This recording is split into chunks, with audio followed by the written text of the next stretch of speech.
Greetings and welcome to Consider the Alternative, a Course in Miracles channel.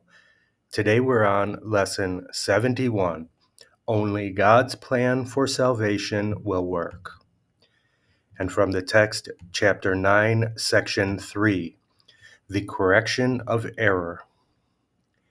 The alertness of the ego to the errors of other egos is not the kind of vigilance the Holy Spirit would have you maintain. Egos are critical in terms of the kind of sense they stand for. They understand this kind of sense because it is sensible to them. To the Holy Spirit, it makes no sense at all. To the ego, it is kind and right and good to point out errors and correct them. This makes perfect sense to the ego, which is unaware of what errors are and what correction is. Errors are of the ego, and correction of errors lies in the relinquishment of the ego. When you correct a brother, you are telling him that he is wrong.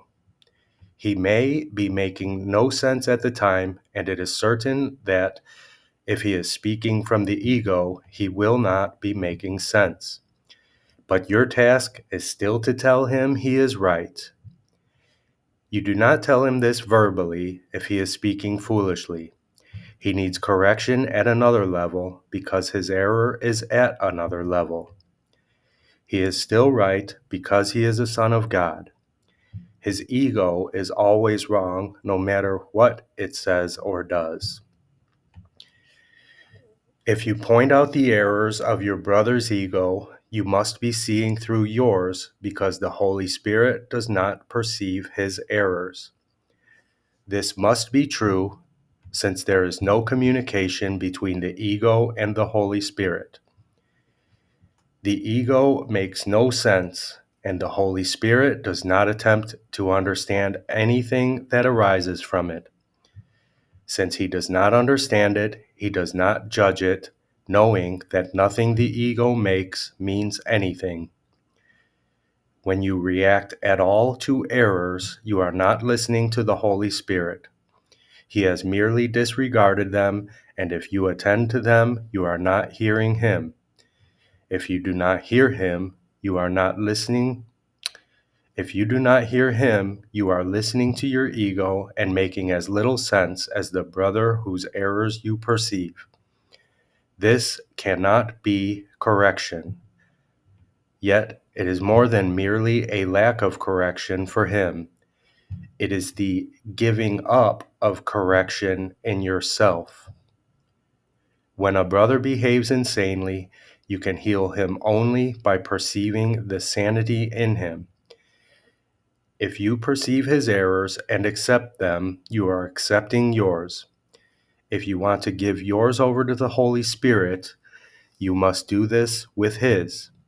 Unless this becomes the one way in which you handle all errors, you cannot understand how all errors are undone. How is this different from telling you that what you teach, you learn?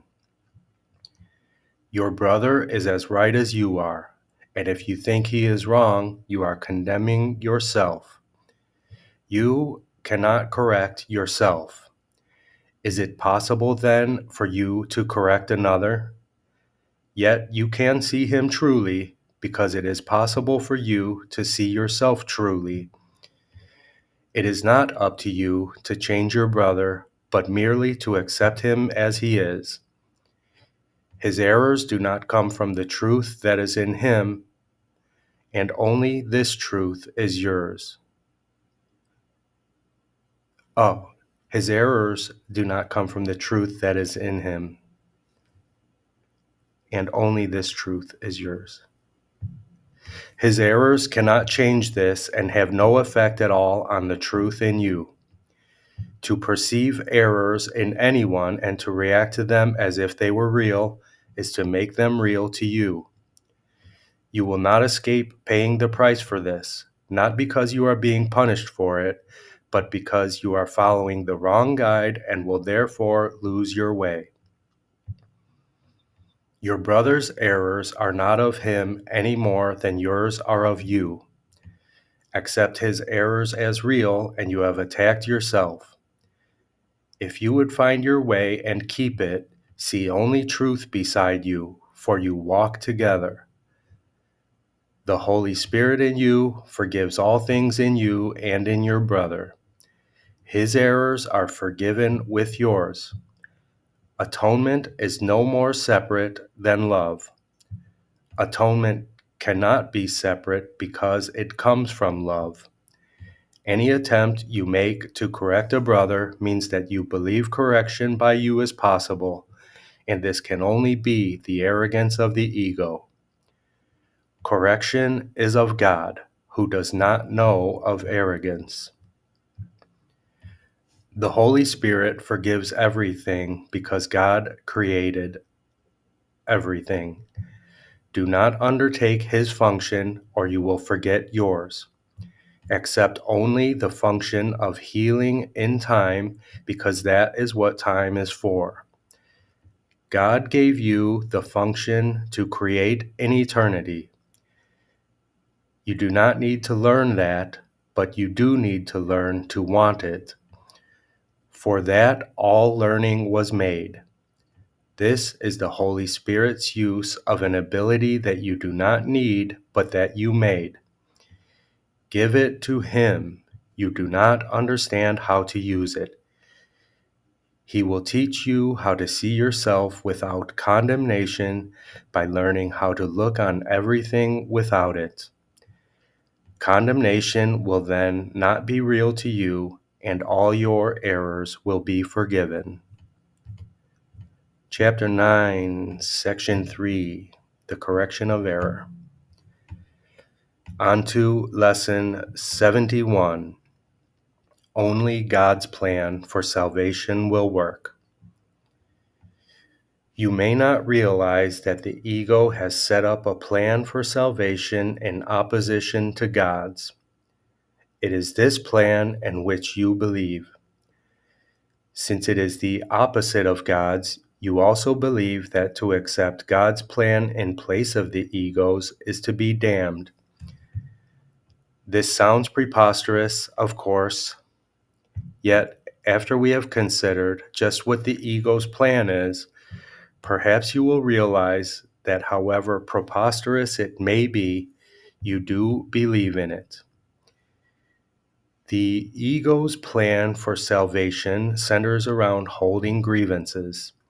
It maintains that if someone else spoke or acted differently, if some external circumstance or event were changed, you would be saved. Thus, the source of salvation is constantly perceived as outside yourself. Each grievance you hold is a declaration and an assertion in which you believe that says, if this were different, I would be saved. The change of mind necessary for salvation is thus demanded of everyone and everything except yourself. The role assigned to your own mind is this plan, then. The role assigned to your own mind in this plan, then, is simply to determine what, other than itself, must change if you are to be saved. According to this insane plan, any perceived source of salvation is acceptable, provided that it will not work.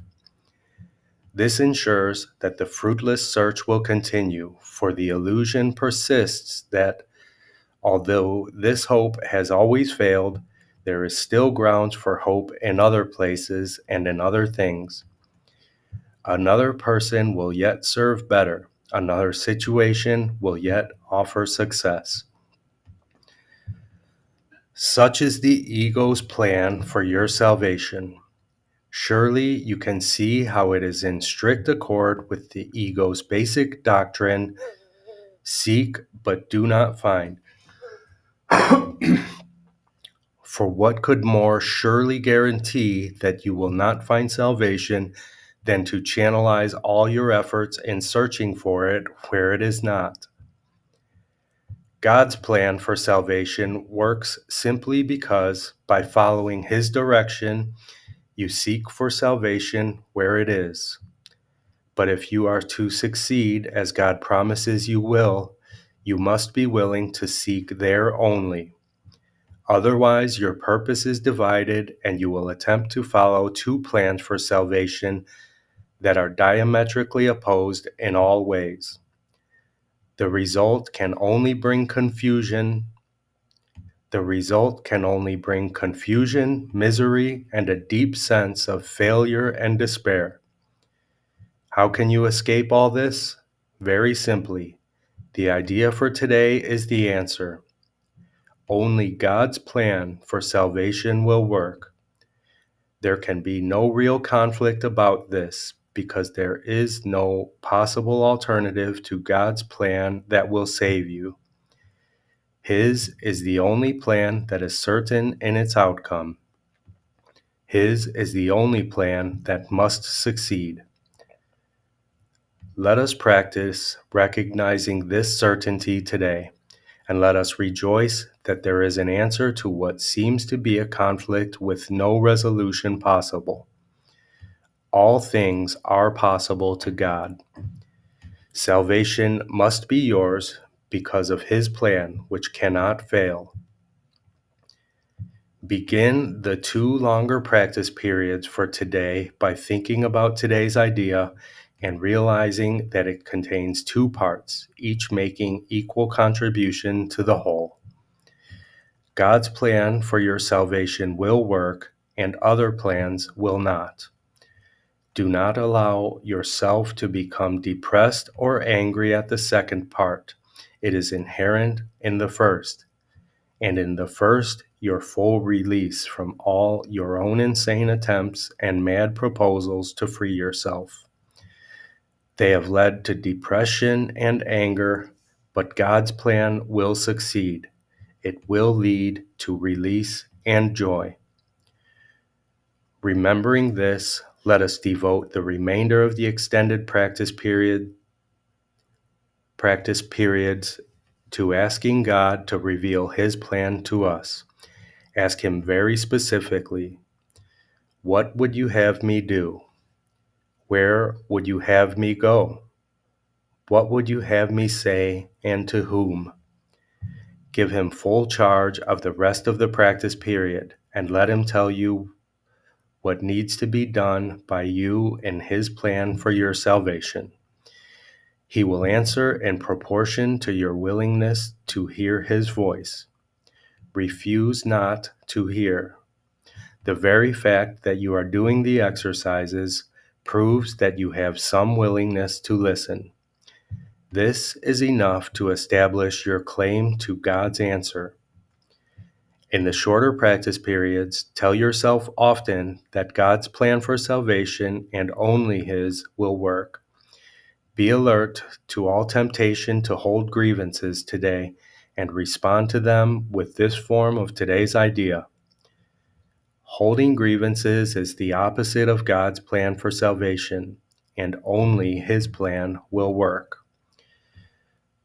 Try to remember today's idea some 6 or 7 times an hour. There could be no better way to spend half a minute or less than to remember the source of your salvation and to see it where it is. Only God's plan for salvation will work. 2 longer practice periods and 6 or 7 shorter practice periods per hour. So that's like every 10 minutes.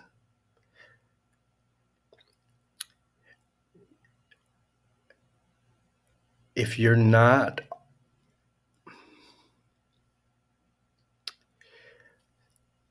tie a string around your finger, put a post-it note at your desk, create a wallpaper for your smartphone, write on your hand,